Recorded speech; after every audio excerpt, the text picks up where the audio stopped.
मिळाले नाही आहेत.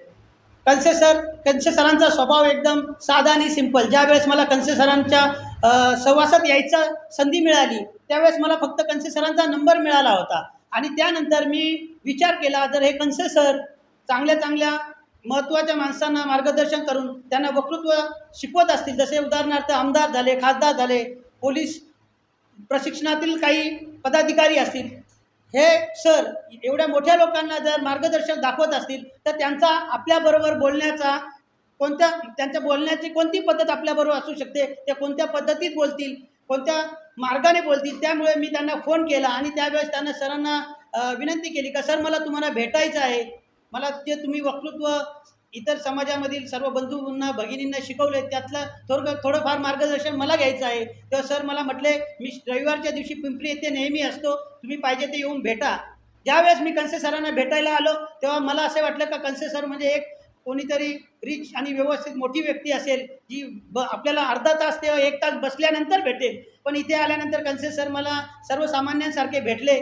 त्यानंतर सर्वसामान्यांसारखे भेटल्यानंतरही कणसे सरांचा पेहराव किंवा कणसे सरांची वागणी ही सर्वसामान्य माणसांसारखी. आणि त्यानंतरही क्लास झाल्यानंतर कणसे सरांनी मला जे 2 ते 3 मिनिटांचं मार्गदर्शन केलं ते माझ्या मनाला पूर्णपणे भाळलं. आणि मी म्हटलं का मी ज्या गुरुच्या शोधामध्ये एवढ्या ठिकाणी फिरत होतो किंवा माझ्यामध्ये मला स्वतः वाटायचं का मी वक्तृत्व करू शकतो, पण ज्या अर्थी मी स्टेजवर गेल्यानंतर माझे हातपाय लटलटत होते आणि मी कसे वक्तृत्व करू शकतो हे जर मी क्लास संपल्यानंतर कणसे सरांबरोबर 2 शब्द बोललो तेव्हा कणसे सरांनी मला पूर्णपणे दाखवून दिले का तुमच्यामध्ये जी म्हणजे कॅपॅसिटी आहे ती तुम्ही स्टेजवर कोणत्या प्रकारे तुम्ही दाखवू शकता, तुम्ही समोरच्यांबरोबर कोणत्या पद्धतीने बोलू शकता. हे मला आत्तापर्यंत कोणत्याही व्यक्तीने वैयक्तिक माझ्या जीवनामध्ये मला मार्गदर्शन केलेले नाही. आणि दुसरी गोष्ट म्हणजे दर रविवारी जसे आमचे क्लास संपल्यानंतर कणसे सर आम्हाला वैयक्तिक एक मार्गदर्शन करतात. ते मार्गदर्शन पूर्ण आपल्या जीवनावरती अवलंबून असतं का तुम्ही कोणत्या पद्धतीत राहिलं पाहिजे, कोणत्या पद्धतीत समाजाबरोबर वागलं पाहिजे,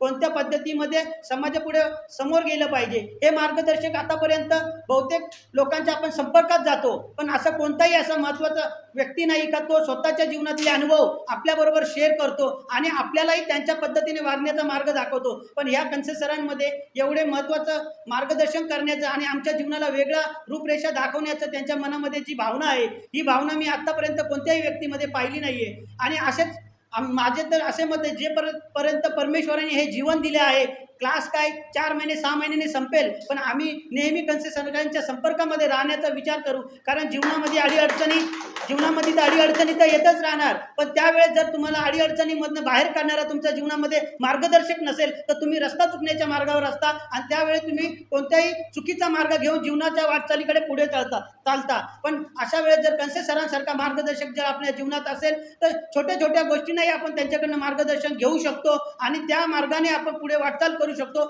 आणि नाही भले मोठे काही नाही तर आपल्या मागील पुढील पिढीला जे आपण काय होतो आणि कोणामुळे घडलो, उदाहरणार्थ जे कणसे सरांनी आपल्याला शिकवलं ते आपल्या पिढीला सांगू शकतो आणि त्यामुळे आपली एक चांगले व्यक्तिमत्व हे आपल्या घरामध्ये तयार होईल. आणि कणसे सरांसारखा गुरु ज्या आपल्या पिढीला माहीत झाल्यामुळे भविष्यात सर्व लोकांनाही थोड्या प्रमाणात माहीत पडेल. त्यामुळे एवढे बोलतो आणि 2 शब्द कणसे सरांबद्दल बोलतो आणि इथून पुढील वाटचालीसाठी कणसे सरांना हार्दिक शुभेच्छा देतो आणि 2 शब्द बोलून थांबतो.